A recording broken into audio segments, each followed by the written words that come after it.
of him shaking and rumbling, because you couldn't handle the rest of him. You couldn't handle the full God, because he's so powerful. He'd just kill you just by breathing, just by, and you'd be gone. It'd be like a 1,000,000,000 magnitude earthquake. Do you think he's going to give you a heart? Do you think he's going to say, well, you know, you got a point there. You were just flying that plane, and yeah, I understand the trees were dying, and kids were getting sick, and, you know, it was changing the soil and DNA and all that. Yeah, I'll let you go, you know, because it was just a job. Yeah, it's just a job, you know. No, I don't see it that way. And I'm sure, I can 100% tell you as a changed man, knowing the Lord in my heart and in my body and my soul, that He's going to terminate you just as much. Or if you get down on your knees and beg and cry and scream, and he truly sees that maybe you do have a heart. I mean, I'm not saying he's going to. I mean, this is your only option. You think you got an option? You think you're gonna stand on there and be, you know, Mr. Lawyer? You're gonna fight your case? No. You don't fight your case with the Creator. No, you can't fight a case with Him. No, you're not gonna fight a case with Him. There's no way possible. You can't do it. You can't fight a case with your Creator. I mean, how many times I got to say that? You people understand. I mean, it's not like a jury. It's not like you're gonna have a chance or somebody. You'll have Jesus there. He can intervene and try and help you. But do you think Him is a Son of God, sitting on the right hand of God, His Father?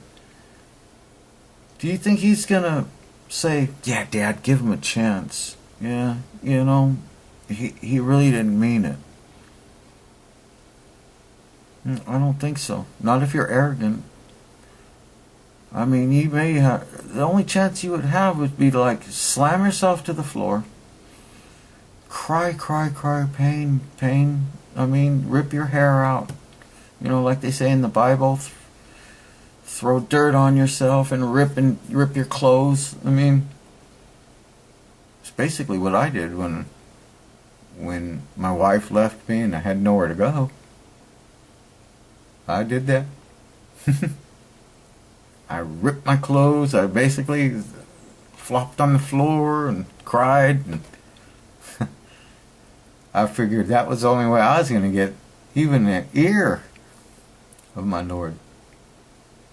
No. I wasn't going to sit there and go, wow, you know, she left. God, you know, hey, it changed my life, you know, because I deserve it. I deserve you to change my life. Because she left me, and see what happened, and it's your fault. You should help me because you're the all creator. There's churches that do that. They demand that you demand from God. Ooh. Oh, may the Lord have mercy on their souls, the way they talk. Demanding from God that He does something for you. Demanding. Oh, wow. Let's see what else he's going to say. A ridiculous and immoral proposition that, as C.S. Lewis so cleverly, and I must say for him, very honestly puts it, means that the man must either have been a maniac, a sick man, an evil man, or he must have believed that the world was coming immediately to an end, and that he was commanded to announce this fact to the deluded Bronze Age inhabitants of Palestine. Because if he didn't believe that, if he didn't believe he was divinely mandated, then his words would not have been inaccurate or false, they would have been wicked. Look at the intelligence on him. Be talking about. Now, there is, on the historicity point, there are only two reasons, I think, to... You know, did you just see the look on his face? The mocking, the scoffing. I mean, if I was the creator and all I saw was just that, I didn't have to hear his voice.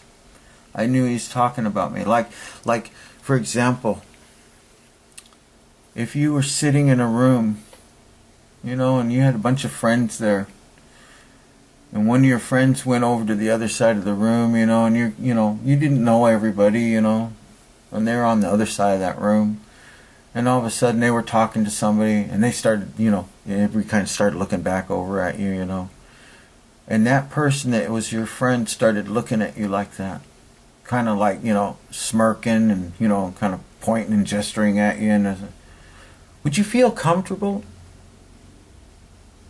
No, really, people. Would you feel comfortable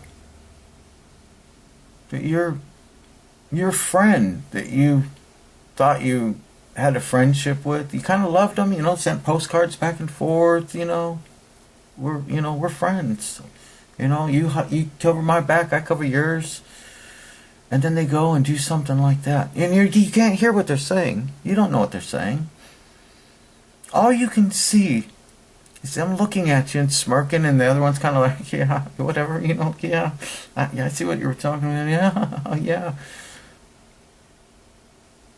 When they came back to you, how would you react? When they came back to the other side of the room and say, hey man, you know, I was talking to my friends over there. We all think you're pretty neat. What would you say? Would you feel comfortable around your friend again? I mean, or would you say, you know, I saw you over there and you were smirking at me and I know you people were talking about me. What were you saying? Oh no, we weren't saying nothing. We were just talking about you. I was talking about, you know, how good of a friend you are of me. No, it's okay for you. It's okay for you to go ahead and turn around and judge a person that you thought was a friend or a loved one or whatever. Because, yeah, you saw the way they were treating you. It's okay for you to question them. And to say, you know, I don't think you're my friend. You know, the way you were looking at me and you guys were kind of giggling and laughing.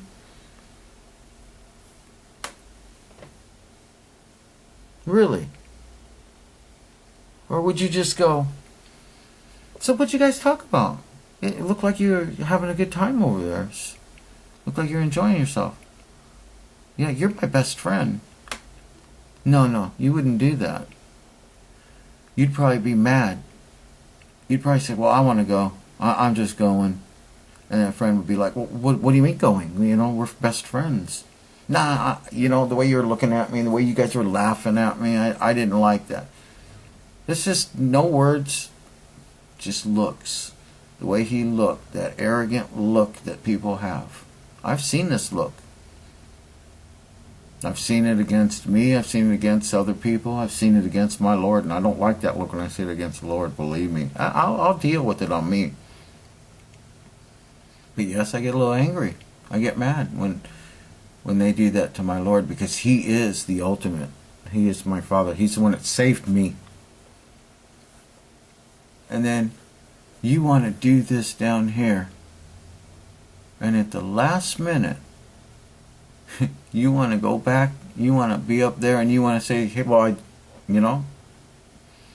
I loved you, and, I did this, I did that, I was a good man, I was a good lady, or I was a good person, da-da-da. How do you think God's going to feel when He saw you mocking? And He sees everybody. There's nothing you can do He doesn't know. You think He's going to say, yeah, that's all right, man, I like that. Yeah, you're a good person. Yeah. Or do you think He's going to say what I believe He's going to say, which I know 100%? No, I saw the way you treated me, and you want me to give you a chance? No, it's okay for you to do it to your friend because of the way they were treating you. But then when you do it, you want God to just forgive you. Just forgive, I'll live the way I want. I'll flip you the bird or whatever, it doesn't have to be just that. It doesn't even have to be anything that dramatic or upfront. It could be just ignoring Him here and there. And I've done that myself. I'm on the road that I'm trying not to ignore Him now. When I hear